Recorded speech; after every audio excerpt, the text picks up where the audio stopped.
Welcome to the Wise Mind Happy Hour. I'm John. I'm Kelly. We're back in studio. It's a very special episode for me because we have a guest in studio, my best friend, Tom Boyk. Welcome, Tom. Hello, everybody. Hello. Thanks for joining. Thank you for joining us. Tom was my first crush.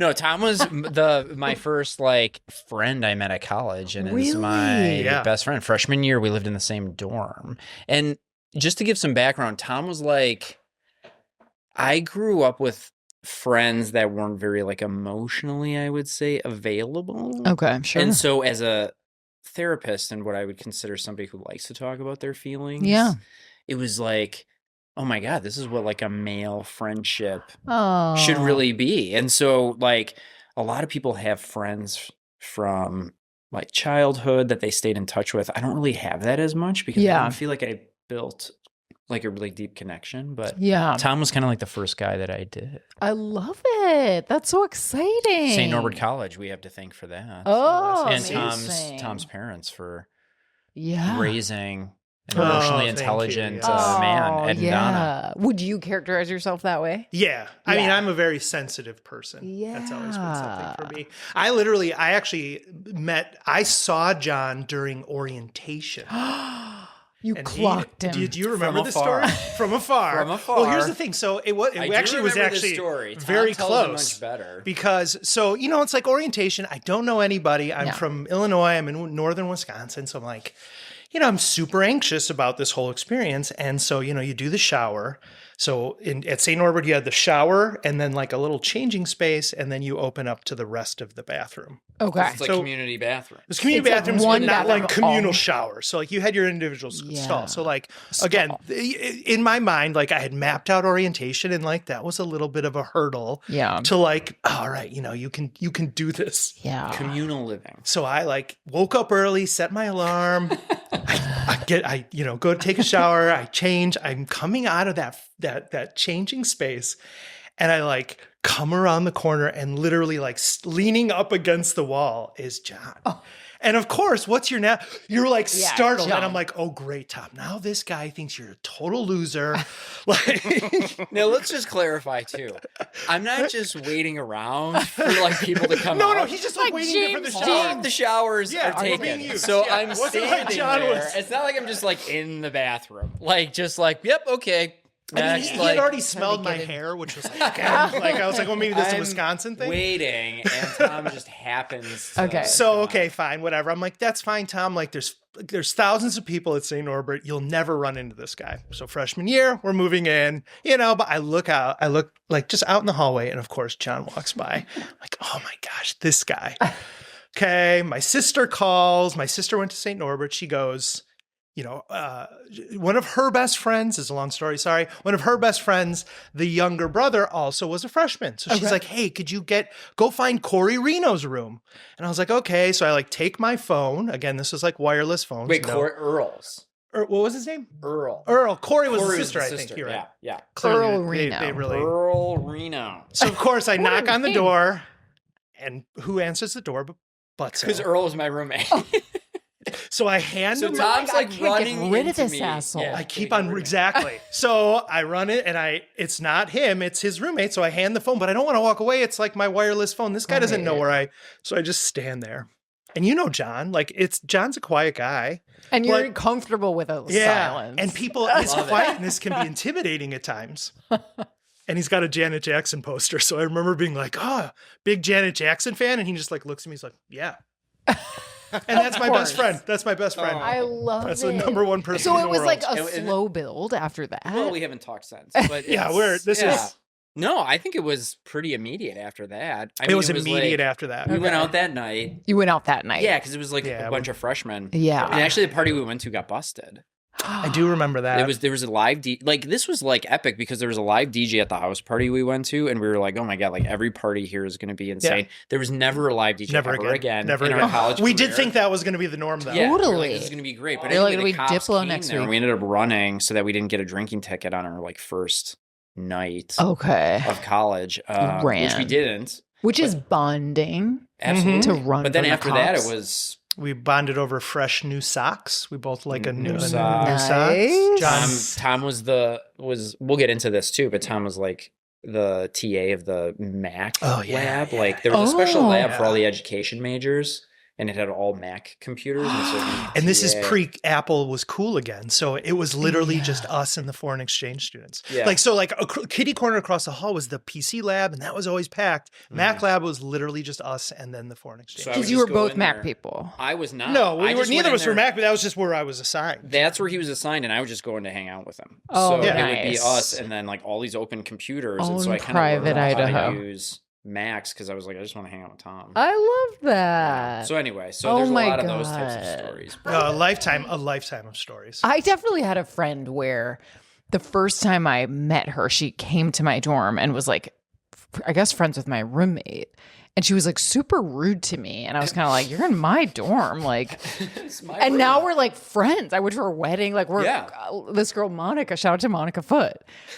She's the best. I think it was just like an awkward moment. Wait, what's her last name? Foote. Foote.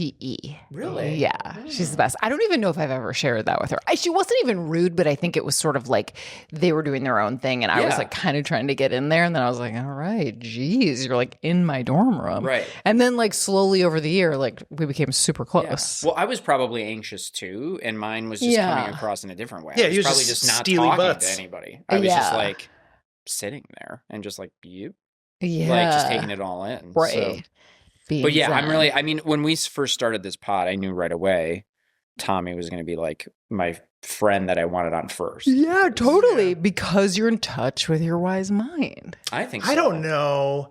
I don't know. Well, we're going to find out by the end of tonight. Yeah, we will.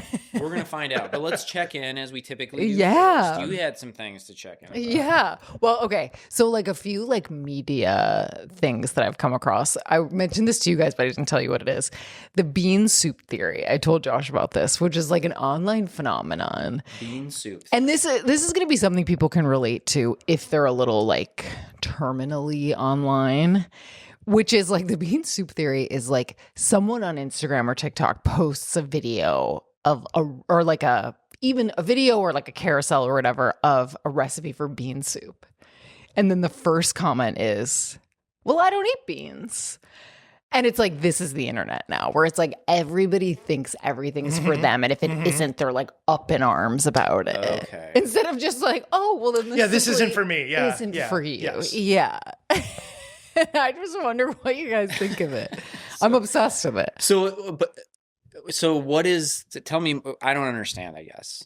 Well, okay, maybe I almost. Well, maybe like everyone just feels like they're the main character now. They're the main character. Right. Everything is about them. Is the play there just move on and don't respond or type anything in the yeah. It's like just don't make a comment. Just don't make a comment. But to you, because you're not terminally online, it's intuitive to you. Is it shocking to you that John is not online? Like that John has no social media. It's not shocking. I asked him, what do you actually do on your phone? Like, what do you do on your phone? What do you do? I mean, I think this is a behind this. This is the making of the sausage here. But I mean, we've had many conversations not recorded where I'm like, I don't know if I want to put this on. I'm scared of it. Like, let's not do this. I'm kind of freaking out. So yeah. What if I become the bean soup and someone says, well, I don't like John. Well, take it down. Take it all down. Yeah, I guess that's interesting. So it just comes intuitively. It's like, oh, move on. Yeah. Oh. Well, and I think there is like another version of this that's maybe like a little darker is like if someone posts like so nice to like be with my friends. Oh, here we go. I can't wait for this. And the first comment is like, must be nice to have friends. Oh, nice. You know, it's like, oh my God, like make a friend. Like I'm not like on a yacht. Shot across the bow. Like in your face. Right. This person doesn't even know you. Yeah. Like it's gotten to a place where it's like no one can really do anything without people being like, well, it must be nice. Personally. Yeah. And really, It's like haul out culture. Are you I do the social medias, but I rarely post. Do you post things? Well, we post the pod so much. Well, right, of course. And then there's that. But I'm saying on your own personal space. So, no. Yeah. And even before we posted for the pod, I really didn't post much. I just lurked really. Josh didn't. You didn't. But I say, Josh, you probably for work, you probably have to like post things. I've started more, but yeah, everyone's been telling me that for so long, and I didn't for so long, and now I've started to. But I was never a lurker before that. A lurker. Yeah, he wouldn't even go on. Yeah. Wait, do you have the urge, if you were to see said bean soup, would you have the urge to put something in there, or would you move on? I'd never comment. Well, okay, here's the thing. If you're trying to grow your audience, they recommend that you comment because TikTok and Instagram like it when you comment and they'll boost your posts. So you would comment there's so much to that. under the Wise Mind moniker or whatever? Yeah. Okay. But what I'll comment is usually like, especially on TikTok, the comment will be like, listen to us at Wise Mind Happy Hour. Here's a link. Here's a link. Yeah. I'll usually comment something like, it's usually if someone says something that I like, I'll kind of be like, this. And that's like really it. Which also people say is like not really enough. They're like a substantive comment that's a little bit thought provoking is like your best on a creator who doesn't have a ton of followers.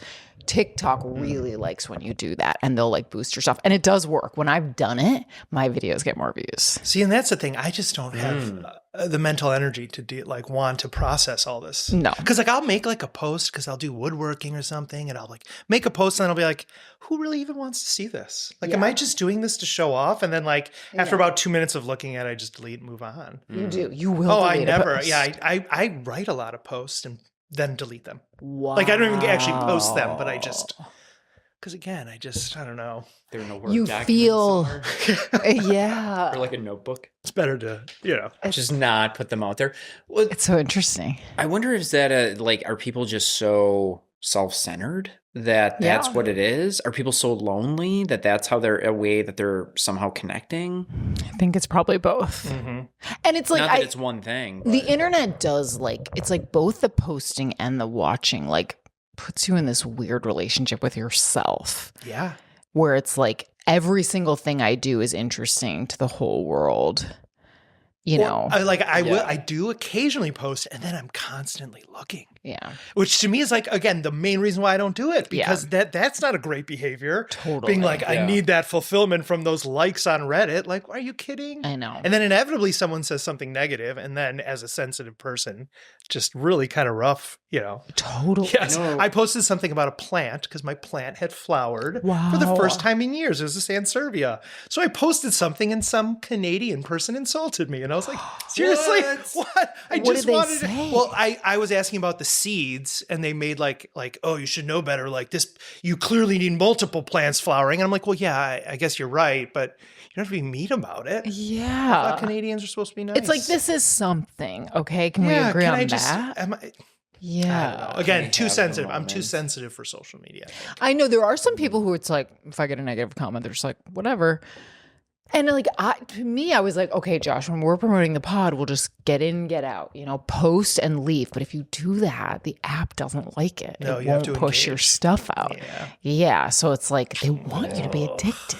I kind of want a bad negative review. I know. Oh, really? A negative review means people are watching. I know, but I kind of want to just test my ego strength. Yeah, totally. Like, I just want to see what it's like. Yeah. I'm not saying we get good reviews. I just feel like we're not wide enough to... Have you looked at like the Apple Podcast reviews? I haven't. I have never. It's just isn't it just stars? It's people can write actual reviews. Maybe people haven't. Actually, I mean, if you're liking the pod. Josh, have you looked? I haven't looked at that. At the Apple reviews or the other... I've only seen stars. I haven't seen any... I think we have 5 stars right now. I saw that it was 6 out of 5.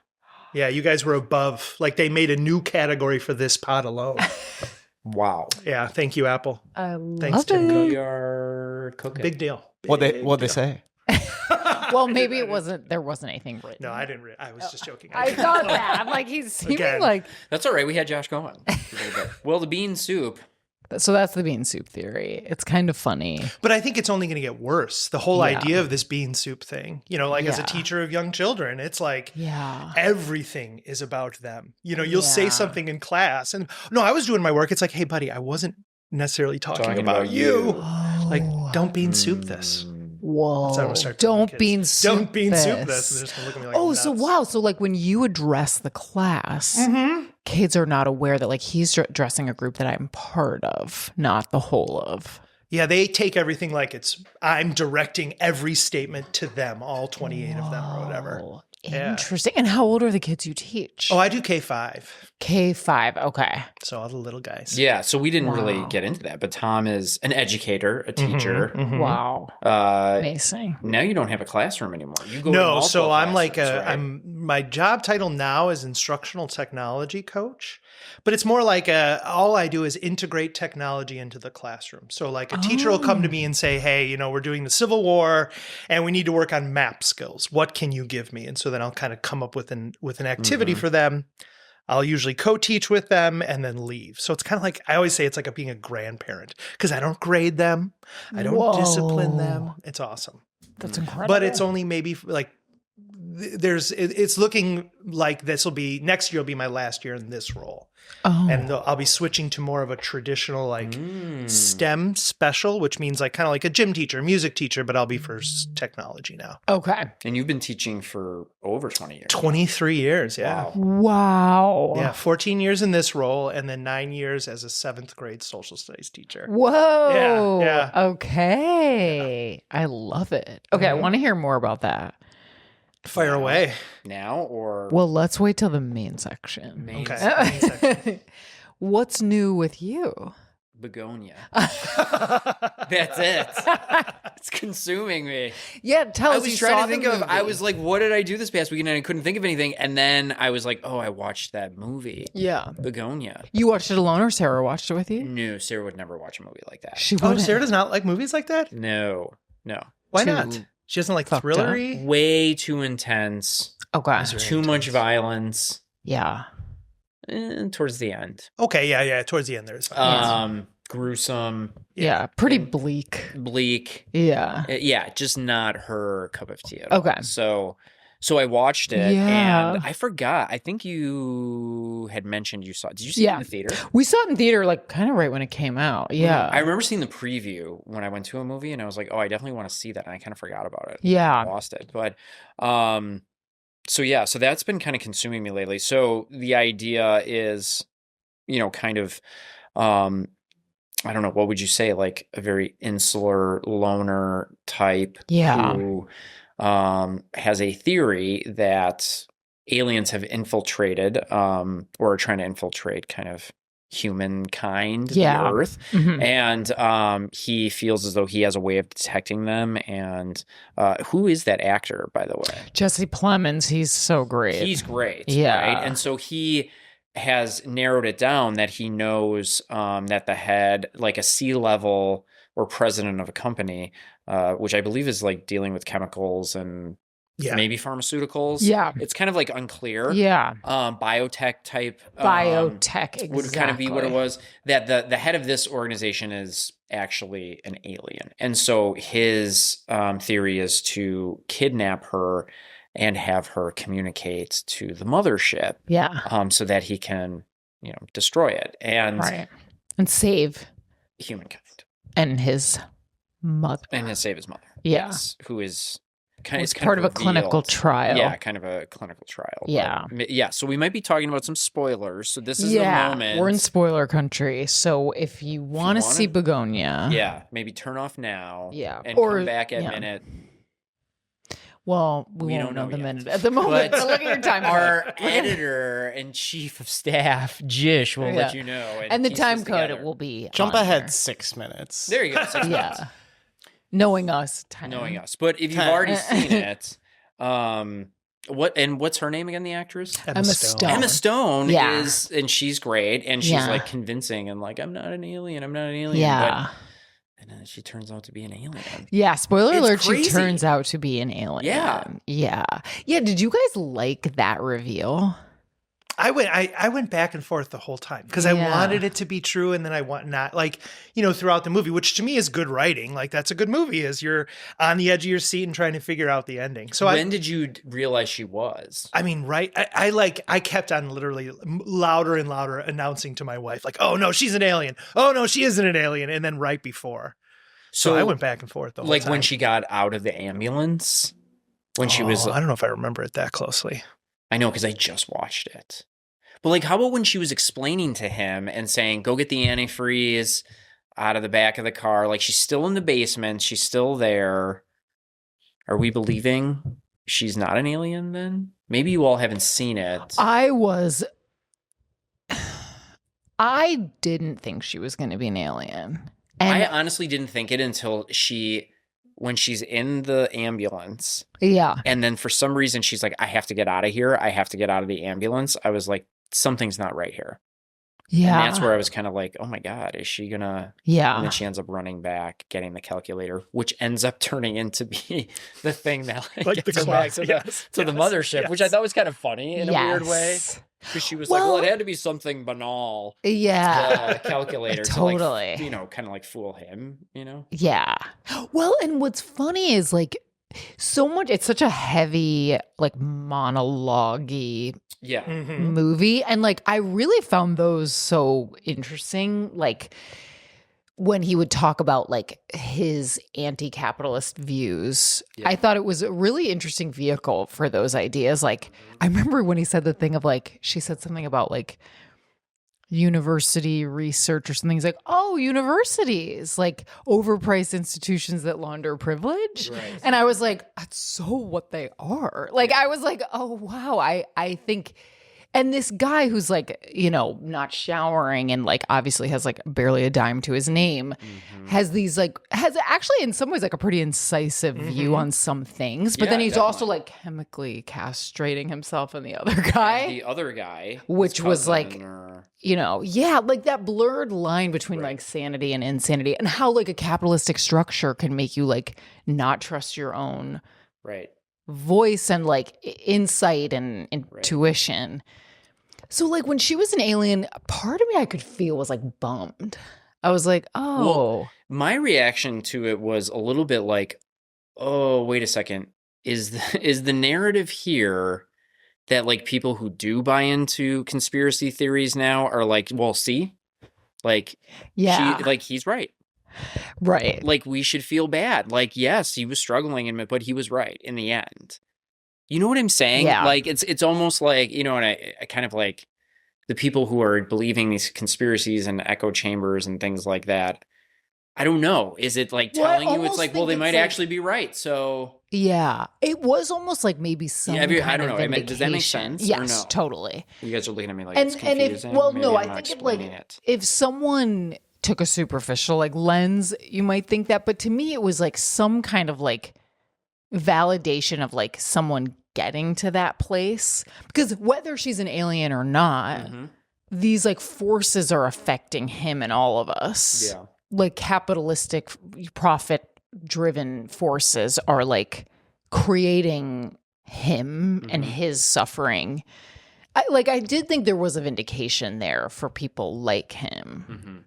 And like as ridiculous as like the calculator and like stuff like that. Because, it's like, it's like your hair, the messages are in your hair. You're like, oh boy, this guy. And then they put the cream on your skin. Yeah. And the way when she woke up, instead of being like, what happened to me? She just goes, where's my hair? Like, where is it? Yeah. I guess there were little back, tells. Yeah, there were little tells. Yeah, I guess you're right. Yeah. Yeah, what do you think? Do you feel like it's like people could get carried away with like conspiracy theorists are it?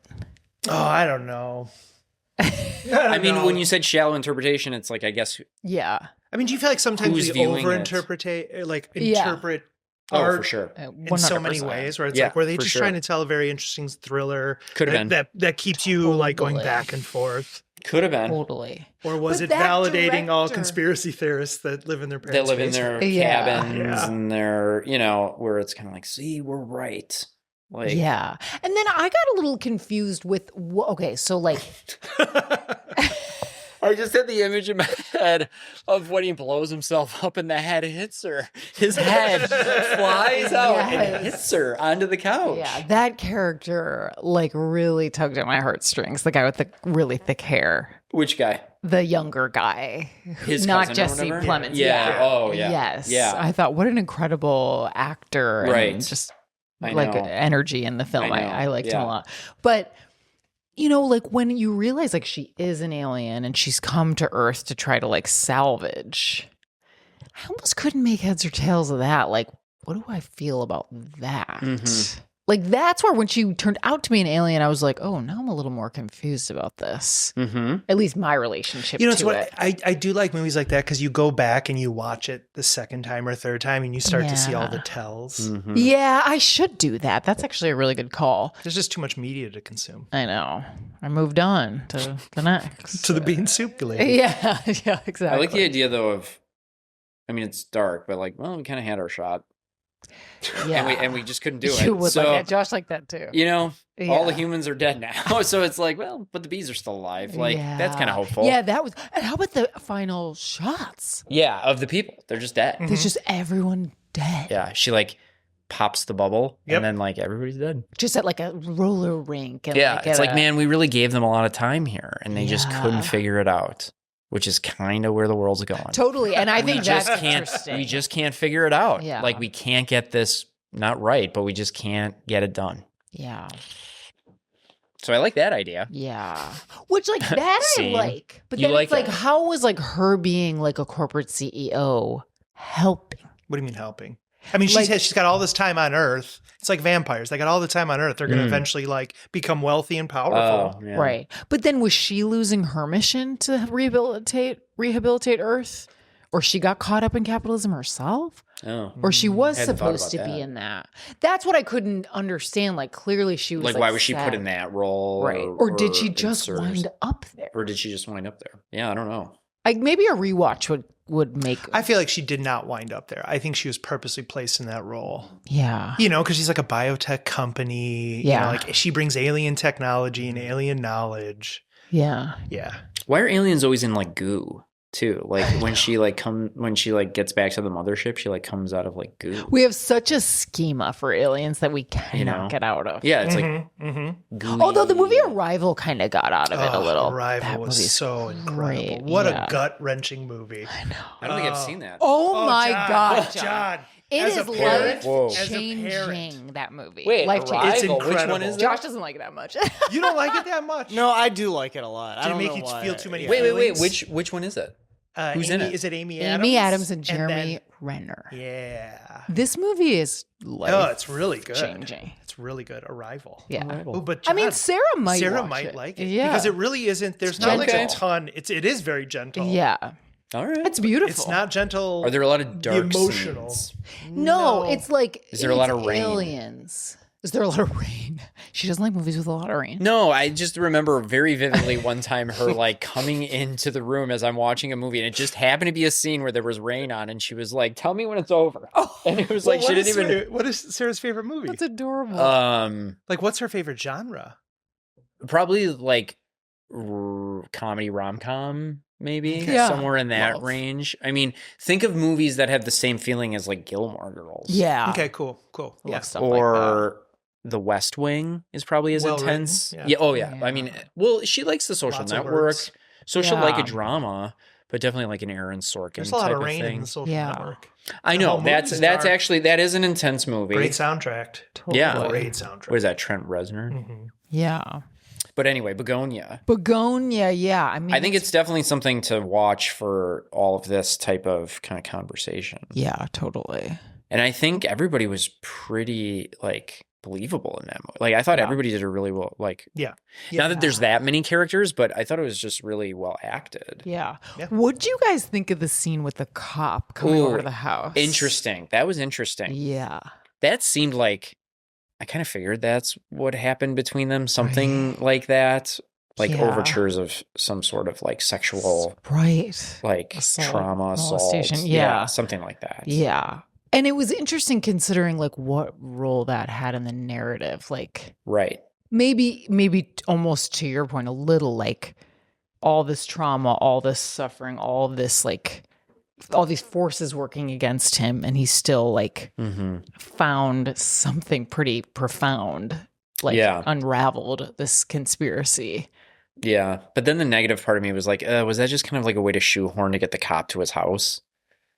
Like yeah, maybe. A long way around to kind of like get the cops to his house because he was so isolated, and if there was really like no trail, how are they gonna like Yeah. catch him eventually? But But Yorgos, I feel like everything is thought. yeah, And it comes up twice. that idea. Like I give him like a lot of credit. Like I think that director, it's like every scene Everything is thought of. Yeah.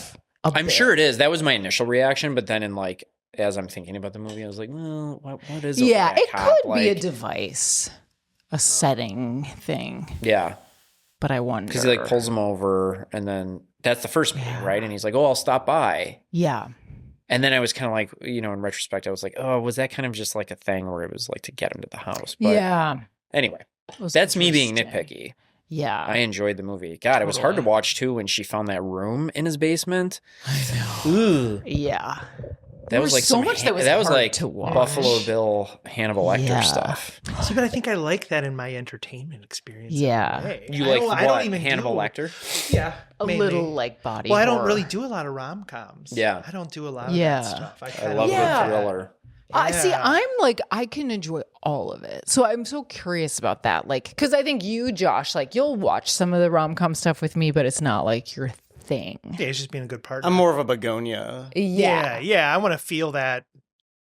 Yeah. I want to feel that. I want to feel strange. I want to feel those, different.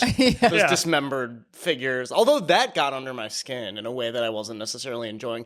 Yorgos has a way of like every other movie, it's like, yeah, that like made me feel viscerally gross, and I like don't know if I love. Like I'll kind of walk out just feeling like. What other like movies did he make? Yeah, so you're saying this movie made you feel like Bugonia? I liked it, and now when we're talking about it, I'm like, God, maybe I love this movie. Yeah. I didn't even start the movie. I literally was like doing something else. My wife was watching it, and I kind of just like wandered in and then got wrapped up in it. He did Poor Things with Emma Stone, which was fabulous. Great story, but like just the beginning, unfortunately, like how graphic the beginning is. Well, the whole thing. Yeah. It's just like, oh man, because the story itself and the message, it really is a really cool movie. Yeah, I loved it. But that movie I loved. Did you see it? I didn't, but I remember we talked about it. Yeah. And I remember you saying how gory it was. It wasn't gory as much as... Or was it? It was like fucked explicit. up. Like sewing one arm to this arm. That's like, what it was. Yeah. like kind of right. thing. But Emma Stone... Incredible. I mean, to play incredible that performance, role, she is unreal talented. Is she the muse of this director? Is that? Yeah. Okay. Yeah, she was in The Favorite as well, which he did, which I didn't love. You liked it. That I loved. That was that was with Olivia Colman, and she was a queen in like the 13th century. Sure. And there's like sex stuff. And yeah, food she like stuff. kind of has a love triangle with her, Rachel Weisz, and Emma Stone. Was there some gross like eating stuff in there? That's what I remember Shoving you talking cake, about. Okay, that's what I remember slamming you cake talking and about. then puking into this bucket. Disgusting. He likes a lot of pretty gross stuff. Ew. That scene was wild. I was like, I almost wonder if this is historically accurate, because like the queen was like mentally ill, maybe with a couple different diagnoses. So it was like binging, and it was like, it was an interesting portrayal of like so much stuff that you wouldn't normally see in like a period piece. Yeah. Yeah. And yeah, obviously the like lesbian overtones and the love triangle of it all. And yeah, I mean, the acting's really good in that. Maybe I should rewatch that. Yeah, I just let's watch thought it was a Favorite. little boring. Maybe for Valentine's Day. Yeah. So romantic, yeah. Totally. Next What year. else did he make? Next He made The Sounds Lobster. great. He made The Lobster, which that one, like, I want to rewatch. Oh, Never the seen The Lobster, Colin Lobster. Farrell. I saw it by myself in Los Angeles when I was single, and I walked out just feeling like crap. And I got a piece of pizza, and then I felt better. Wait. That's with Colin Farrell, right? Colin Farrell, but like, it's probably a masterpiece. Same with Bugonia. Like, his movies affect me in a way that sometimes I don't enjoy, and like sometimes I love. And it might be depending on my mood. Yeah. Yeah, he's got an interesting perspective. Well, I don't think Bugonia was an enjoyable movie. No, that's the thing. It's like, I don't. But that doesn't mean it's Enjoyed it, not. though, the whole time I enjoyed it. But that doesn't mean suspense it's of not- knowing. compelling. It's Yeah. compelling. Yeah. But it's sad. It's yeah. Yeah, like when I watch Almost Famous, which is my favorite movie, I feel like so warm inside. Right. And I think after Bugonia, I felt like I needed to shower. Yeah. Like it's Isn't like that dirty. so interesting? Like it's like it feels like gritty. Yeah. And it feels like I have the film, literally the film on me, Yeah. like almost that type of But sensation. that's a sign of a good movie. I'm not saying it's bad. It literally alters your like. I mean, I remember John and I watched Absolutely. Requiem for a Dream. Oh, Yeah. yeah. we didn't Oh even watch god! that And then we again. had to go to like a fraternity meeting, right after we watched, and Yeah. it, like both of us were like, our heads are just not here right now because that was not like, that's a wild experience. Totally. Yeah, well, he likes body horror, that director. Yeah, like nails and teeth chattering and like, not to mention like the bigger Kronos Quartet, just those violins. Yeah. Still get me. Yeah. Well, I would recommend watch it if you haven't seen it. Bugonia, I got to watch The Favorite, apparently. Compelling. I have to watch Arrival, which is not one of that director's movies, but good. Sidebar, so I have to watch it. Yeah, it's such a good parent movie, too. Yeah. Oh, it's gonna. Gotta watch it. It hits hard. Yeah, totally. It hits hard. Well, should we move into our main topic? Our main topic. Yeah, let's talk about wise mind in education. Let's talk about the wise mind in education. Since we have an educator with us.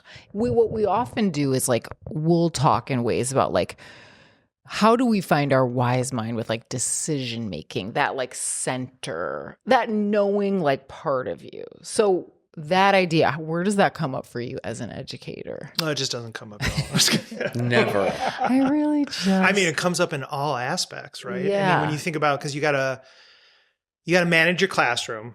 Okay. And that's the hardest part about being a teacher, right? Yeah. It's not actually teaching, it's controlling this group of kids. Yeah. You got 20 kids coming from 20 different backgrounds. There's all this like chaos. A lot of it you don't even know about, right? And that's one of the most horrific things about being a teacher is like when it comes out weeks later that this child's been struggling and you've been kind of oblivious to it. Not because you're a bad teacher, but because that child's put on a mask. Because they're at school, they're at their safe place. So they put on a little mask and then you find out weeks later that they're going through all this trauma and it's just heartbreaking. What was your question? Well, I'm curious actually about that. Yeah. And wise mind. Like if you have that situation where, you have all these kids, it's impossible to be dialed into all their stories, but it is somehow kind of revealed to you like this kid has been going through this trauma. What would you do in a moment like that? Oh my gosh. I mean, what would you want though? So I'm a dad, I got 3 kids. So I always just revert back to that. Whenever I'm like struggling with a moment in school on how do I react to this or what to do about this situation, I think about, okay, well, if this is my child, what do I want the teacher to do? Yeah. And in that case, you try to be as supportive and recognize what that kid needs. Because like every kid needs something different. Yeah. They might want you to completely ignore them. Just acknowledge them at the beginning of class and at the end, but leave them alone. Don't poke and prod. Whereas other kids want to talk about that with you. They want to kind of like explore that. So it's probably the same with your clients where you have to understand each individual person and kind of their personality. Yeah. And that's tricky because that all goes back. I mean, the biggest thing, my success as an educator all boils down to my ability to develop relationships with the kids. Yeah. I have a good memory for names. I have a good memory for what's going on. Kind of like, I try to remember something about each individual kid that kind of ties me to them. Yeah. But I kind of lost my train of thought. No, I love that. I think that's great. You know what's funny? Like working with adults, I'm like so spoiled with working with adults. It's like every intervention I think of for a child, I like think of them as just like an adult, which is not how they operate. It's like where it's like, well, see if you can like ask the kid what they need. But a lot of times kids can't really put words to that. Yeah. And sometimes they won't even know that they're upset. I mean, that's the thing is like they might be dealing with anxiety, but they don't have the ability to put a word to it, right? Yeah. Us as adults who have thought about our thinking and our emotions, like we have the ability to be like, I am overstimulated right now. I need to leave this room. Like we've built those skills. The kids don't have that. Yeah. So it's like they might not even be cognizant that they're upset about something happening at home and they're acting out at school. Yeah. Yeah. So it's a lot of reading tea leaves. Yeah, I bet. Like really intuiting. Yeah. And that goes to, another important part I think of education is building relationships with trusted colleagues. Yeah. Because then you can go to that person and go, hey, like, what's going on with student B? Yeah. Like, have you noticed like A, like their fingernails are dirty, like their hair's a little, like you start to like try to pick up on those clues that maybe like the home life, there's not as much structure anymore. Yeah. Because it comes out in weird ways. Yeah. So you're just constantly guessing. Yeah. It's like you're a detective a little bit. Yeah. But then you also have to realize like, it's what is really truly your role. Yeah. Yes. I was just thinking that. It's like, am I crossing a line? Right. You know, like, so if a kid brings a topic up with me, then I will explore that with them. Right. So like I have a student whose parents are divorcing. I am divorced. She knows. I mean, I don't hide that fact. Yeah. I'm divorced and remarried. But she came up to me and started talking to me about it. I knew that was happening, right? Yeah. Because of this, that, and the other thing. Mm-hmm. Yeah. But I don't open that up with her until she opens it up with me. Yeah. Because to me, again, like that's not my place until she made it my place by opening that door. And I don't continually ask her, but like, you know, I wait for the kid to kind of initiate. Totally. Well, that's funny that you say that because like Josh and I both like went through parental divorces when we were younger. Yeah. If it's okay if I say this, I think we both needed totally different things based on what we've talked about with each other. Like I was the kid who was like, I remember the nurse like called me down and she's like, I talked to your mom. I was horrified. I was like, she knows this info about me. This is humiliating. I'd never spoken to the woman before. Yeah. And she's kind of like, I'm here for whatever you need. And I was like, I need you to not exist and not have just asked me any of those questions. Like I was truly like shaking. And I think you, like someone did that, a parent or someone did that to you and you were like, this is great to talk about, right? Yeah. Well, I was outed by my friend Matt's mom. We had a big sleepover with all my guy friends. It's between 6th and 7th grade, which is like when all the madness went down with the divorce and everything. And I feel like these were new friends. I was like just becoming good friends with them, and they're all currently good friends of mine. But it was like the summer that our friendship was blossoming, and like also that my parents got divorced. So I think I had been for a long time toying with the idea of like telling them, but I kind of didn't want to seem like I like wanted attention, but I was like, ugh, I like so badly want to process this with them. And like, there's so many like interesting things. And like, kind of like, I feel like it's like kind of funny in like a weird way. Like I want to like use humor to cope with it. My friends all have like a dark, twisted sense of humor. And like, I know I could laugh with them about it, but I don't want to be like, ooh, poor me. Yeah. And then my friend's mom, like we're all coming down and eating ads and she's like, so Josh, do you want to talk about your parents' divorce? Oh my gosh. And then Matt, I would have passed away. Genuinely. Well, her son, my friend Matt, shout out Matt, like flipped out on her. She was like, He's a therapist now too. Yeah. That's funny. He was like, Mom, that is so inappropriate. I think they all had known and they like didn't know if I wanted to talk about it.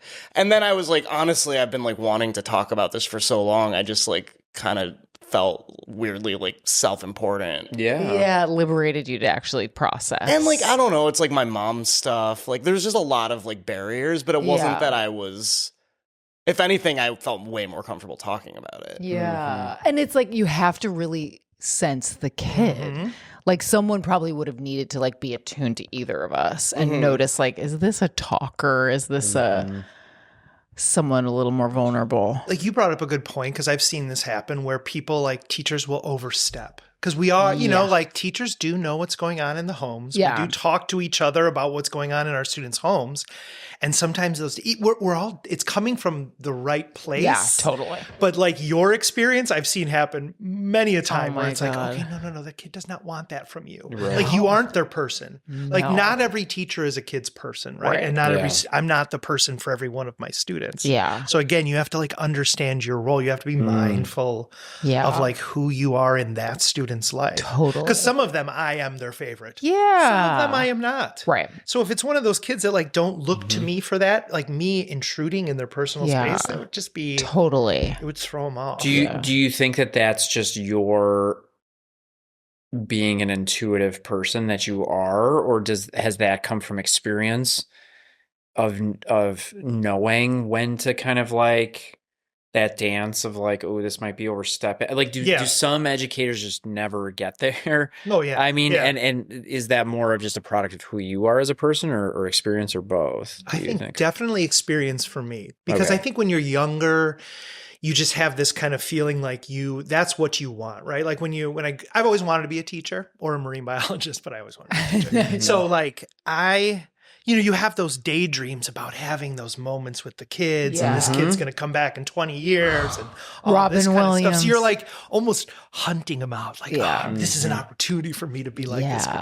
And then you know, like I've learned throughout my career, just be patient. Yeah. You know what I mean? Like know where you are in this role. Sometimes you're the driver, and sometimes you're a passenger. Yeah. And just kind of know where you fit. Because a lot of times the kids will seek you out when they want to talk to you about it. Like, again, this girl that she came up to me in a passing period kind of scenario and brought this up. So it's clearly like she wanted to talk about it. She found the, and I do try to be very safe. I'm a very safe, for sure, cuddly, warm kind of teacher. Available. I'm not a strict teacher. Discipline is not something I'm good at. Well, I think probably the patience thing is probably something you and I have developed with time too. Because I know I'm going to change everybody as a therapist, and we need to make the intervention now, and we need to look at all these cool things we could do in therapy and exercises, and it's just not like that, right? And not everybody is open to that even, and so you have to build that experience of also getting pushback or overstepping, but then know the experience when there is that moment, or have the experience to understand when there is that moment. You're like, this is now is the time, right? And capitalize, right.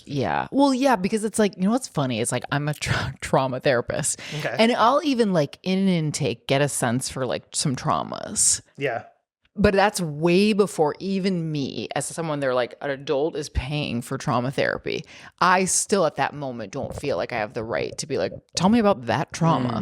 It's more like, what are traumatic experiences? What's your comfort level talking about them? Do you want to go into that? Here's what I think about going into that. Here's what I think about not going into that. Like, we can do whatever, and it's like, if I'm even in a teacher role, it's like, it is such a tricky thing. But I do like your idea of when they give you the signals, don't fail them there either. If you can, I mean, there's no failure, but it's like, push and do the hard thing of bridging the gap. Because you don't get it all the time. You know what I mean? You'd like to think that all the kids are going to come to you. No, it's like once or twice a year you can have that moment where it's like, this kid needs emotional help from me right now. Most of the time it's not that. They just have to go to the bathroom. I got to use the bathroom. Excuse me. Can I get the hall pass? The one thing I was thinking of was, that Venn diagram, the Wise Mind Venn diagram? No. Like in our logo? Yes. Like that. Logo. Okay. So right here, right? Where it's like the wise mind's in the middle. And then I'm looking at my shirt, but there's emotion mind in one and rational mind. Okay. And then you lean too heavily into one or the other. Yeah. I was trying to think of as I was driving over, in education, are there some things that really lean very emotional? That makes sense in terms of the structure of of just education at large, and some things that skew very rational. And then are there just parts that are no, that's a really wise thing that we do as educators?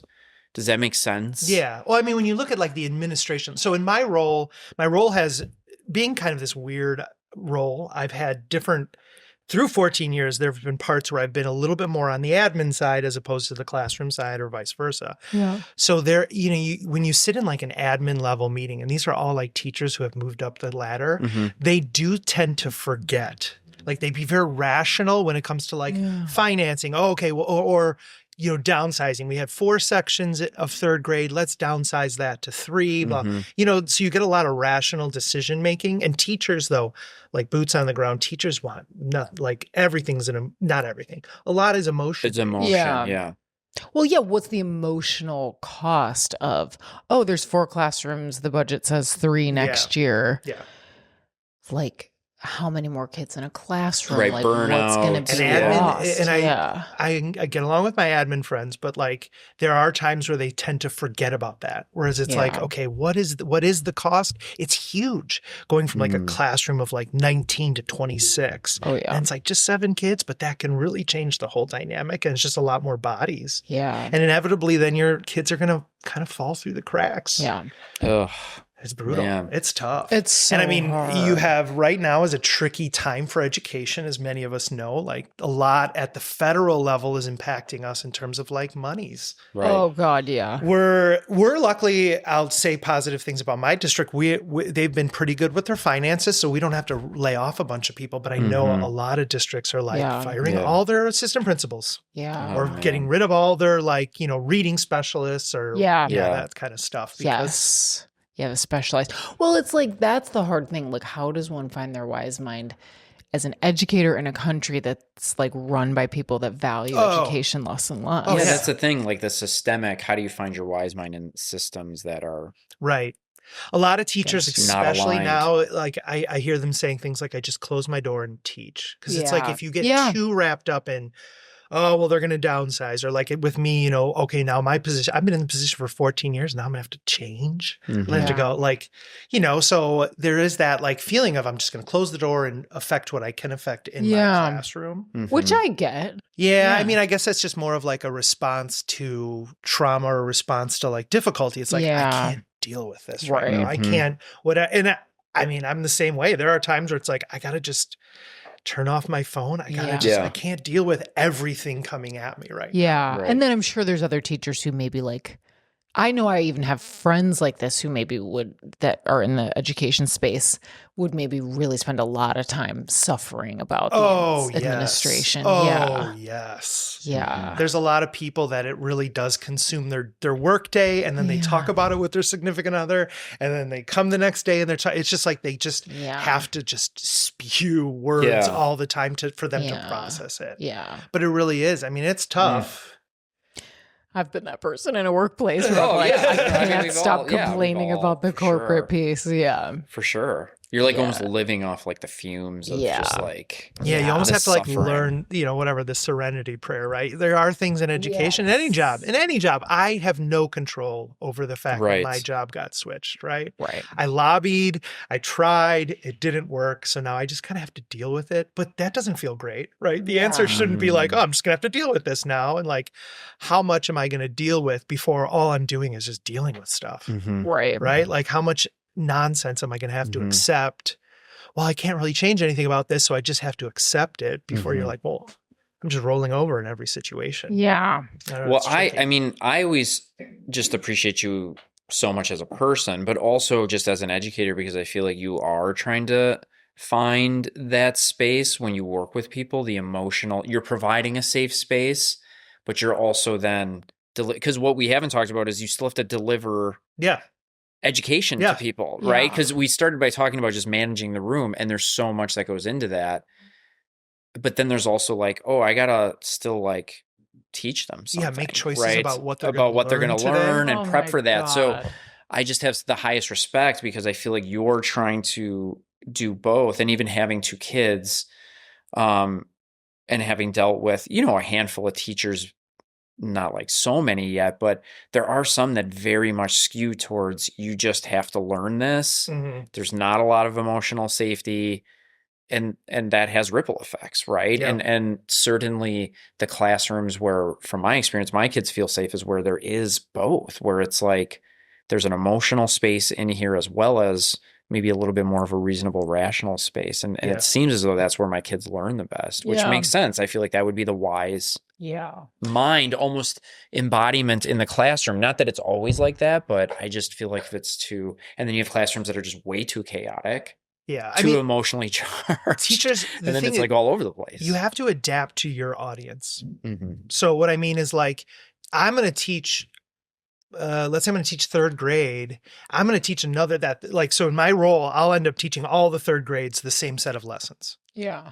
So, but you have to kind of understand, like, this class these kids do not respond to tough love, right? Like these, you know, like these kids need a calm hand, a soft hand. Whereas this group of kids, they will respond if I raise my voice, or if I say like, I am disappointed with what's happening in this classroom right now. Yeah. You know, like you have to know, like you have to adjust your delivery kind of base. And I wonder if it's the same with you as therapists. Yeah. It's like, okay, this person, like you were saying earlier, this person, it's going to take me 5 sessions before we can start to talk, before they're going to open up. Whereas some people, like when I went into therapy, I didn't want to, I knew the therapist, let's go. Like, let's start talking about my issues. Let's start digging in. Same. But again, like, and every kid's going to respond differently, whether it be discipline or even the way that you teach. Yeah. You know, because everyone learns differently, right? Whether it be visual or whether reading or hearing it auditory. Totally. I don't know. It's just. I picked up Wes at band today, and I got there for the last like 15 minutes, and his band teacher is like the nicest guy, but at a certain point he like took something and he was like, this is how I'm feeling inside. And he was like, and then he like threw something on the ground and all the kids like got silent because it was like, he finally kind of was like, let me show you how I'm feeling inside, you know? And they all started listening and he was upset because they were like talking in between them, like starting their pieces. But it was kind of that, okay, he needed to like ratchet it up, right? Like what he was doing, which is typically more of a supportive, and that does work. But then he kind of like, much like parenting or anything, he was like, I gotta like up the ante here because these kids are just not. The problem is with education is it's the power struggle. Like especially some of these rougher kids, they know through their experience that they're not going to lose the power struggle, right? I mean, it's like, you know, you can raise your voice, they'll raise your voice. I mean, you don't want to get into that kind of like shouting match with a kid. You got to drop the rope. Because they can go off, whereas you can get fired. So it's like, oh, so it's. Yeah, and it's almost like, to me, when I think about myself, I wasn't a kid who like acted out. And I feel like part of that was like, it wasn't like because I was so virtuous. It was like, I liked a peaceful setting. Like, I want to keep this peaceful. I like peace. I'm comfortable there. Yeah. That's my comfort. So it was like I had buy-in to what the teacher wanted as well.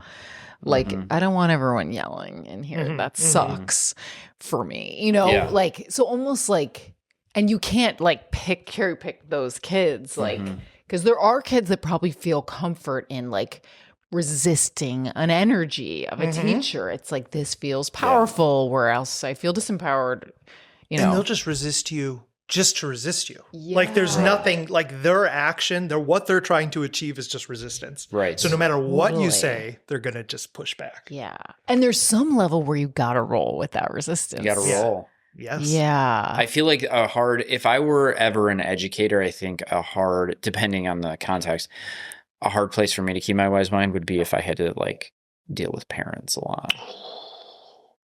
I think that's why I don't work with the kids. I just feel like it would be really hard. And I can also own my own stuff and know that sometimes I want to lash out at my kids' teachers. And like, you know, sometimes Sarah's like, don't send the email just yet. Not that I'm that parent who's like always reaching out, but like sometimes it's like, hey, like, let me give this teacher a piece of my mind. Like, and it's like, okay, that maybe not the most effective thing, but I'm assuming there are parents who it's just got to be hard to stay in that wise place because they're coming after you. I don't know. I mean, that would just be my guess. Oh, yeah. Like, it's your fault. But for again, everything. This goes all. This is all experience. Yeah. I had a dad one time. Like I cut his son from the basketball team, and he pulled me into the bathroom. Man. The dad did. Showed up the next day to like, it was the first day of practice. Your son, you know, he shows up, pulls me into the bathroom, and is just livid. And it's just like, but through experience, I realized like, just take a breath. Yeah, let this guy, he's a firework. Like, let him extinguish. Yeah. And then just be like, thanks for your input. I'll see you later. Man. Yeah. He just wanted you to like change the rules and. Yeah. He wanted his son to make the team, and it wasn't fair that his kid didn't make it. All the kids' friends made the team. Why didn't he make it? Yeah. You know how that is. And it's like, the truth is it's not fair. And that's what this experience is. Right. It's like dealing with something that isn't so fair, but it is the policy. Yeah, I think it's like a lot of people have like lost that, like the value in that, in the pain of that.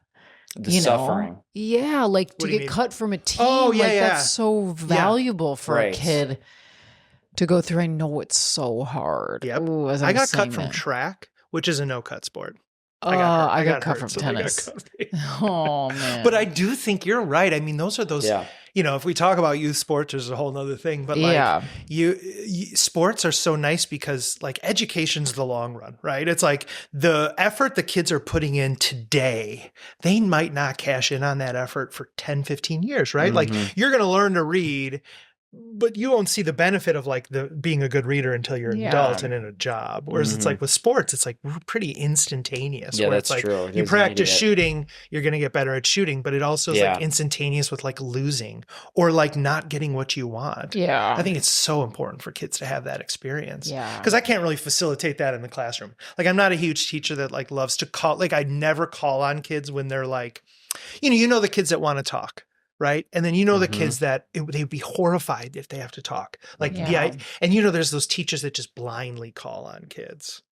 And that's that's not, I'm not saying that's wrong. Like, this is more my philosophy, but like, you're putting that kid in a situation where they are tremendously uncomfortable. Right. And as a kid who had a difficult time reading, all I thought about when it was like, okay, we're popcorn reading. All right, Kelly's reading. I know I'm next. I'm going to start. Like, all I was doing was practicing. Yeah.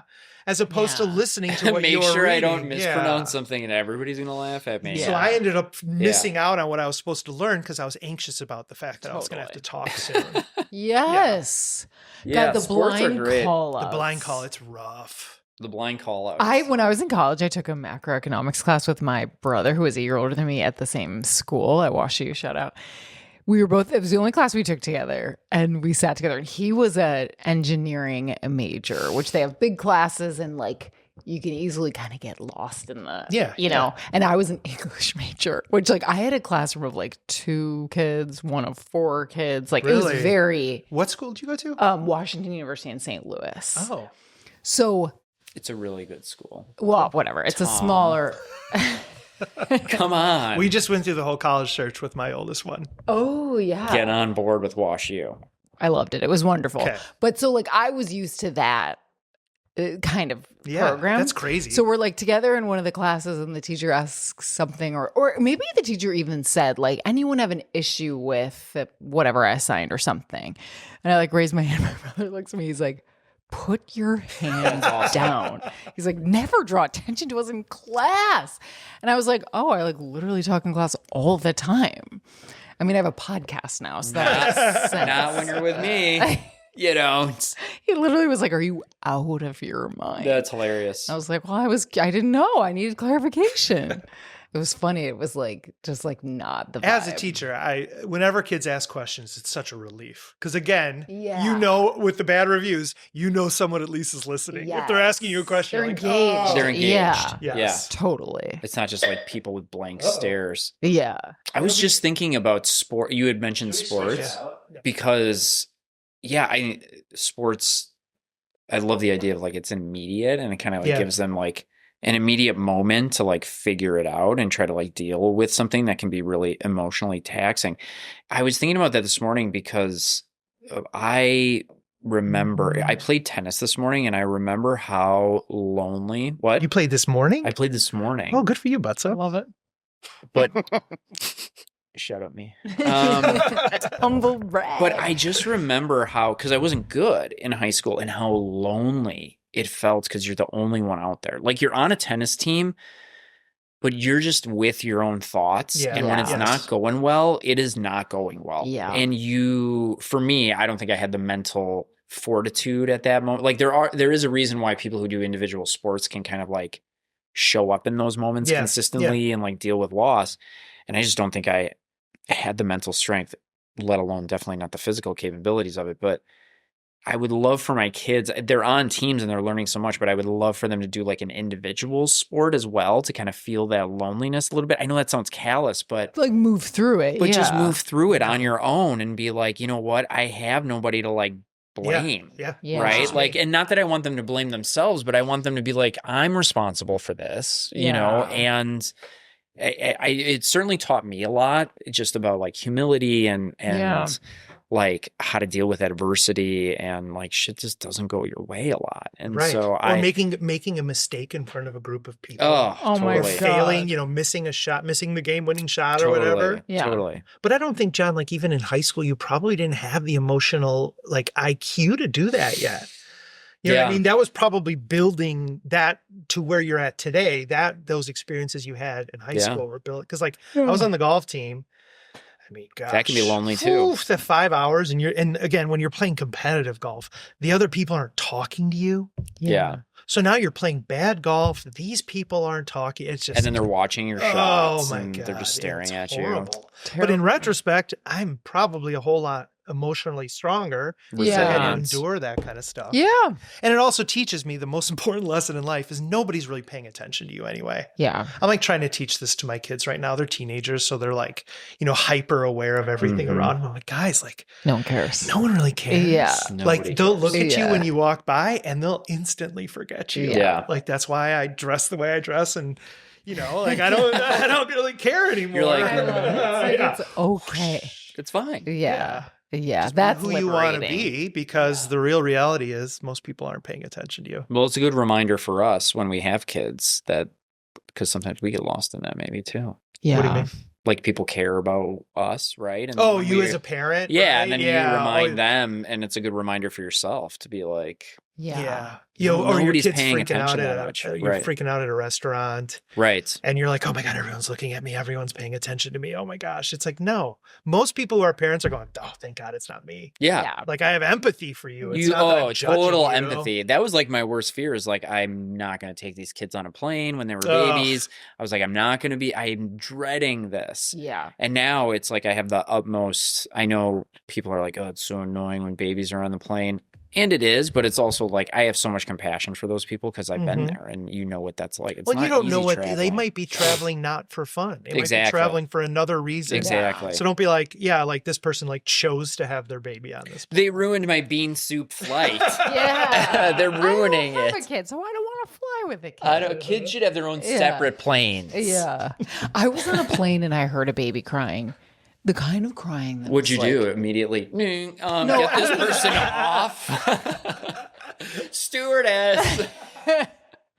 I'm sorry, flight attendants. No, yeah. The baby was crying, like this kind of crying that I was like, really like, I wonder what is going on for that like child. Like crying. just this like agony. I felt it was like overwhelming. Was it takeoff empathy. or flight or I think descending? It might have been the pressure in the ears. Totally. It's so bad. I mean, for it was them. that like like just absolutely in so much pain. And I turned to Josh, I was like, that poor baby. And you were like, yeah, if that keeps going, I'm putting my headphones on.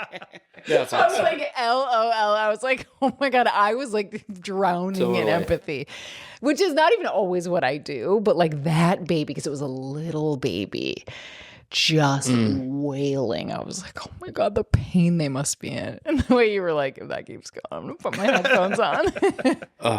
Yeah. Yeah. So many examples of my own just like being on flights. And yeah, I can't imagine. When like, we're out with my nieces, it's like I feel pure humiliation. It's just how chaotic they are. Pure. Like the minute we sat down, like my one niece crawls across the table, kicks the water into my other niece all over. I'm like, this is not okay. It's an exposure. I mean, I had a meltdown. Josh had to like reel me back in. Like, you're going to have to.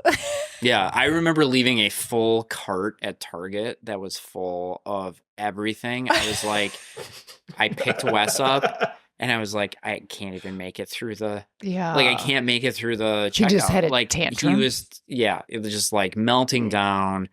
You know, where I'm trying to get through the store with him, and I just pulled the plug. I was like, I can't.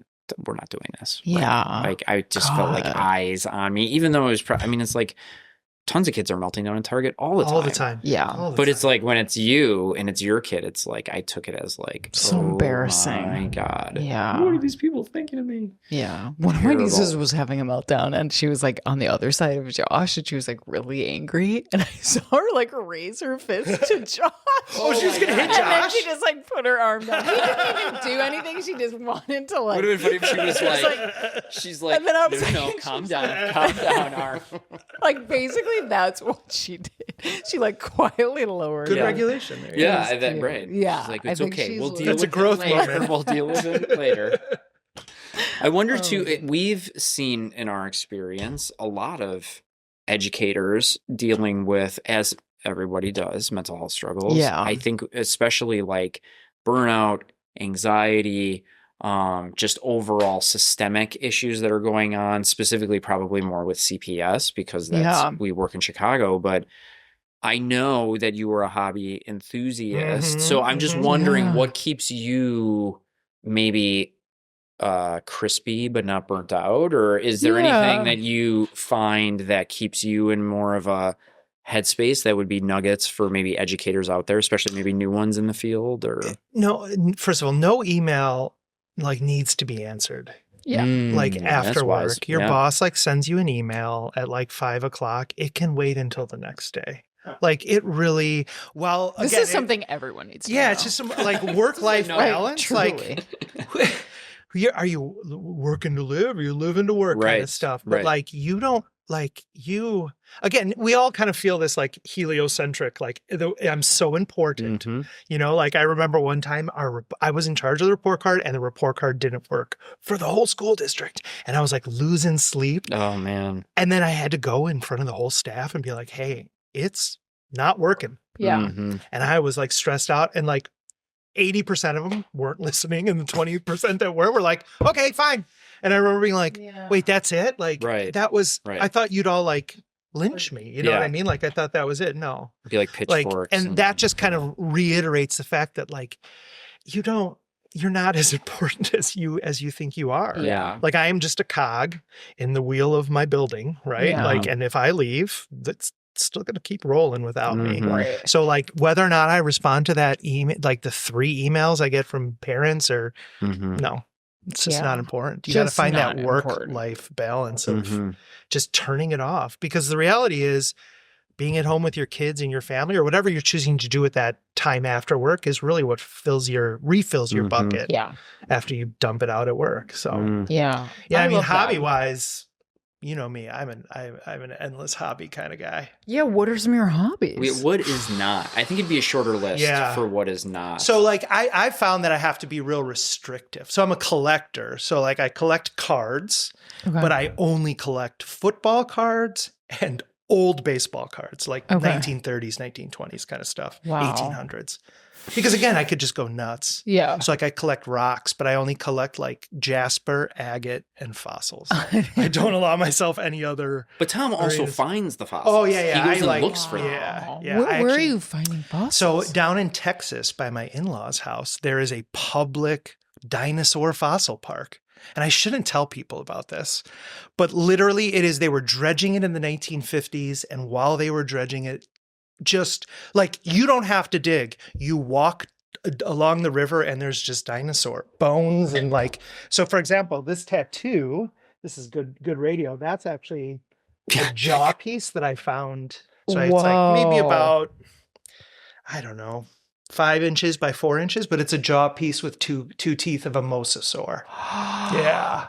What does the mosasaur look like? It's not technically a dinosaur. It's a marine reptile from the time of dinosaurs, because dinosaurs live on land, whatever. But, so it's the most. Oh, no, dinosaurs are. Like if it's in the water, they call it a marine reptile. It's bullshit. Well, listen, I don't want to offend. I know that you have a big dinosaur follower. They're going to get in I don't there. want to get a When bad we learned about dinosaurs, there was 5 of them. That was it. Because I feel like the new Jurassic Park movies will have some underwater guys. Yeah, the underwater guy that jumps out and bites, that's that. But this one, the one I found is a rare one because it's a snail-eating version of... Yeah, exactly. That's, I mean, thinking about dinosaur bones. I never thought in a million years that I'd be able to find... Because I found like teeth and like vertebrae and stuff like that. It is... I mean, I love it. I literally have a tattoo of it because I love it so much. Yeah. So I'll go down to like here, Maison Creek in Illinois is a fossil site. So you can find a lot of ferns and like small bugs and stuff, but that's mainly ferns and plants. But yeah, I like to try to find rocks. Tom's got a green thumb. He's got plants. I got a lot of plants. Tom's a woodworker. You're a woodworker. Have you made? Do you make furniture or do you? I make whatever I want. So like I do a lot of bird houses because I like bird watching. So I do bird houses, bird feeders in the backyard, and then I do like aquarium fish also. Okay. So I just made like a stand for because I want to breed some fish now. Wow. We're ready for that. So I made like a stand that had, and so I can like... Tom's a Renaissance just kind man. of just He does truly. it all. I just like doing that kind of stuff. I love that. I love it, yeah. I have like no hobbies. I got to get a hobby. Tom also, come on now, you collect... Well, you have music that you're into. A lot of music. Play the guitar. Play the guitar. Board games. Tons of board game enthusiasts. Yeah, I noticed you guys have some nice... You got Catan over here. Code names. Josh loves Catan. Yeah. Do you like That's it? a classic, of course. Okay. Of course. Tom just has shelves in his house. I got like a couple hundred games. Yeah. We had a What's friend. your favorite game? We had a friend walk into Tom's house, and the first thing he said was, "How much time do you have?" Because it's like his house is just stuff. But it's not like hoarding. It's like very organized, but it's also like you can tell there's a hobby within everything. Like everything takes time and it's cultivated and it's very like thoughtful. And it's like, like this requires a lot of like time and energy and effort, which I love. It's like very effortful. Yeah. No, I think there's some wise mind in like hobbies, because I have a great wife, and part of being a good partner to her is understanding that she doesn't want to talk about rocks. Yeah. Like she doesn't want to talk about. That's fair. She'll give me like 3 or 4 minutes to talk about this breeding fish, because that's like the hot topic right now. But at some point you have to, as a partner, know like, just because you're passionate about it doesn't mean your partner wants to. And that doesn't make them a bad partner. It just makes them realistic. Mm-hmm. Totally. On top of that, he's got the time to listen to every single one of our episodes. Yep. And this is For why sure. he's Biggest fan. my best friend and dear friend. He also reads every book I give him every year for Christmas. Of course. And I can't say everybody's done that. And you're a teacher, which really sometimes feels like it's like 2 full-time jobs. Yeah, being a teacher's tough. A lot of people take a lot of work home, and that's the thing that really burns back to that idea. Like a lot of teachers, they do all their grading at home, or they do their planning at home, and that's just like essentially 2 or 3 hours of work. Yeah. And again, like at some point, you're just wasting your time. Our time is finite. Yeah. At some point, it's going to run out. Lean out a little. I appreciate your zest for life. Yeah, me too. Yeah. My God, we could talk forever, but maybe we'll switch to our how wise is it? Yeah. Okay, so how wise is it? This was you. To begrudge the spring forward daylight savings change. Yeah, so we recently had it. We recently sprang forward an hour. Yeah. Why did this come to mind for you? Well, I love spring forward. I truly feel like I love it so much because I like that it stays laid out longer. I see clients in the evening, like when it's still laid out and I'm done with work. The change to my mood is profound. It is invigorating. Yeah, it feels like spring and summer are really coming. And like I feel like lately I've only been hearing people complain about it and losing the 1 hour of sleep. So what do y'all feel? I think that's I wouldn't die on that hill about losing the sleep. 1 hour? I don't understand. I don't even feel the difference. I don't understand daylight saving to begin with, why we continue to do it. Well, okay, that's the other question. I almost feel like it's so unclear to me. It's not a begrudging thing. It's just I don't understand it. Why can't we just have a time that goes all throughout the year and not they did it originally to make the working hours have the most daylight. Right. Okay. For people tilling the fields back in the day. I do recognize it. When I'm out tilling my fields, I definitely can So when we are It affects me. tilling, so why can't we just keep it at this time now and not go back? Well, because this is how we've always done it. Yeah, it's like I think people don't want to change it. Episode over. Thank you, Blanket Forts. Well, but I think that's it. That's it? Well, I think it is, right? I mean, what else does it? There's no other There's value. no purpose. I think they voted for the right or like the ability to change it, and then they didn't change it. As I said before we even started recording, I have more of an issue when we gain the hour, not lose the hour. I feel depressed when we gain it because I'm like, it's just going to be dark all the time. It's gotten better, but that Sunday goes on forever when you have little kids. Yeah. Like, it will not end. Yeah. And their sleep is messed up, and it just like has an impact for me on my household more. And it's because they're getting older, not as much, but like that was always, I liked the going forward because they sleep later. Yeah. Like, I don't know. And to me, it's 1 day of an hour less. And then so many days of like brightness. I begrudge people who are talking about it like 2 days after it already happened. Like you're still talking about how tired you are from it. That's where I'm like, we've moved on. Like that's not, this isn't up for discussion anymore. It's another bean. It's in the bean soup category. It is the bean soup because it really you have no control over it. You can't affect whether or not. Yeah, so it's like true. Okay, you can be upset about it, but does the world need to really know about it? Do you really need to post about it? Right. Well, the posting. Yeah, and I went to a bridal shower that Sunday morning, and the hostess of the bridal shower did say, she's like, I forgot that it was the time change, and I made the event start at 11:15. She's like, I probably would have made it 12:15 if I remembered So that actually does matter, I think, in that moment, because Sure. you do kind of feel in that morning, you feel a little funky sometimes. Yeah. But it's also like she didn't make it at 8 a.m. Yeah. You know, it's like I can get there at 10:15. Essentially, if my body's on 10:15 time, like I can get somewhere by 10:15 on a Sunday. Whoa, it is really raining out there. It is. Yeah. I would have more. See, with the falling back, not springing forward, because you gain the hour, I would begrudge it if I was like working in like a bar, because then it was like, oh man, this sucks. John, those like, were the best. Those were literally the best nights in college. But if you worked at the bar, you wouldn't want that, like, because you'd be like, oh, I gotta work. You fell back. No, the nights this week. Would it be this time? No. It would be in the extra hour. In the fall, you get the extra hour.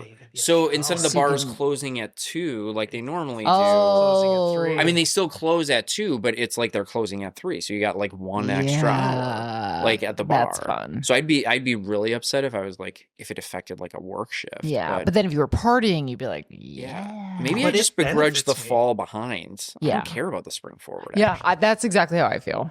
I like it. Yeah, I don't think it's wise. I love it. I don't think it's wise to waste your mental energy on this. Yeah. Not our mental energy. I like this conversation. But I'm saying, like, if you're getting upset about that, like, are you upset about the rain when it falls? Like, come on. Yeah. Like, at some point. Maybe it's something to be upset about that's safer than being upset about, like, what's really going on in the world. Yeah. Right? This is like, true. So it's like, I want to be upset, but I don't want to talk about the things that are truly upsetting because I might not get out of my bed. So let's talk about this together about this. Yeah. Well, we lost an hour. Yeah. Of sleep. Yeah. It's like, it's okay. And maybe I can take a lesson in like not judging those people too much and spending too much mental energy. Well, let's not go there. We can judge all we want, right? That non-judgmental episode, that's in the can. We're not doing that anymore. Yeah. I mean, I truly, when I hear people complain about it, I want to like pull them aside and be like, can I explain what this is to you? You know, just because like you're not going to feel this way in 10 seconds when I tell you that like you're getting the whole summer into the fall of like light, sunlight. Even the first day of it, that Sunday, when it was like, you noticed right away. I mean, it just happened to be a really nice day on Sunday, but also like, it was like, wow, it's light out. Yeah, the sun hits my house differently. It definitely hits your house. Yes. So then at dinner time, hits for sure, different. Totally. Just hits it. I love it. Okay, well, we're settled. We know. So it's not wise. It's not wise. No, I think it's wise to accept it. So people just need to keep it to themselves. And embrace it. Yeah. Or we'll blast you on this podcast. Yeah. I also, for some reason, I always have this funny vision of, you know how, like, if you ever read an article about daylight saving, it's always like, it starts at 2 a.m. Like, that's when the clocks go back. So I always have this, like, funny image of, like, somebody, like, setting their alarm to get up just to, like, turn their clocks back. Instead of just, like, doing it in the morning. Do it in the morning, like, it's always just kind of like, oh, 2 a.m. Like, somebody who's very fastidious. Are all your clocks set correctly? Like, in your car? Have you already set them? I mean, your phone does it itself, but, like, Josh, did you change our clocks? You did, right? Oh, yeah, they're changed. Yeah. Perfect. He got up at 2 a.m. Yeah. It was Josh. Remember, I'm under the bed. I heard him shuffling. I heard him shuffling around, changing them clocks. Wait, do you have any other than your stove? We have the oven and the microwave. Your coffee maker? And then just our iPhones. The coffee maker, does it have a clock on it? Oh, it does. Too, yeah. I changed that clock. Wow, this guy's on top of it. He's good. Yeah. Oh, yeah. He's really good. Yeah, because like I'll leave like, especially like analog clocks that are like on the wall. I just leave them. Yeah. Nobody's looking at them. They're literally there for art. They'll be right again in 6 months. So yeah, totally. Okay, well, we settled it. We did it as usual. And that's really our episode. Thank you so much for joining us. Having me. Yeah, this has been a treat. It's been a long time coming. I wanted to get Tom on. Yes, it was wonderful. And I'm glad it was in person. Yeah, me too. Yeah. Oh yeah, you have to do it in person. You can't Zoom like this kind of, especially because I haven't met you two. Yeah, right. So it's like to try to have a conversation and like I said, I interrupt a lot and I kind of so to do that on Zoom, it just gets weird. No, we interrupt a lot. Yeah, I do for sure. You're the best, Tom. Well, thank you. Well, tell us, is there anything you want to plug? No, like your social media? I don't have any social medias. Oh, you don't? No, but you can come to the Asconi Rock Show. It's, I think, in March 20th and 21st at the DuPage County fairgrounds. Wow. It's like a little festival. It's a rock show. Are you selling rocks? We are not. I Simon? usually sell. Don't you usually sell? Don't you usually sell Simon? We usually sell, but my sister-in-law's in town, and that's the priority. Number one, obviously, spend time with her. So we are not going to sell at this show, but I'm just plugging it as an ISCO. I love it. The rock show. Okay, there amazing. DuPage Not like County. Bands. Yeah, no, literally God, like. I truly was like, rocks. okay, it's like a concert. It's like a rock show. I have nothing else to plug though. What do you guys have to plug? You go first. I always just say contact me, butz.jonathan@gmail.com. Give us your questions. How wise is it? Tell us how you feel about daylight savings or bean soup. Bean soup. Bean curd What about you? If you want to reach me, you can find me at kkpsychotherapy.com. If you want to work with me or, questions about the pod, anything really, just shoot me an inquiry there. And last but not least, Jishy. I'm gonna go ahead and plug the new Sturgill Simpson album. He doesn't go by Sturgill Simpson anymore. I think because he hates the music industry. And the album's only on YouTube. What does he go by now? He's going by Johnny Blue Skies. And it has been described on YouTube. The album is called Mutiny After Midnight, and it has been described on YouTube. I think the number 2 comment was, I didn't know that horny country disco was a genre. And the number 1 comment was, my neighbors liked this album so much they called the cops to come listen to it with me. So anyway, I've listened to it probably 10 times. So look up Johnny Blue Skies Mutiny After Midnight on YouTube. Maybe eventually it'll be on streaming, but it's not. Okay. But I love it. Love it. Anything else? Yeah, you can reach me at joshbayerfilms.com. Bayer is in the aspirin. If you want to reach out to be a guest on the show or even just to ask me to edit something or film something. Totally. And thank you to Blanket Forts. And thank you to Blanket Forts. Music. Okay, we'll catch you next time, everyone. Bye. The Wise Mind Happy Hour podcast is for entertainment purposes only, not to be treated as medical advice. If you are struggling with your mental health, please seek medical attention or counseling.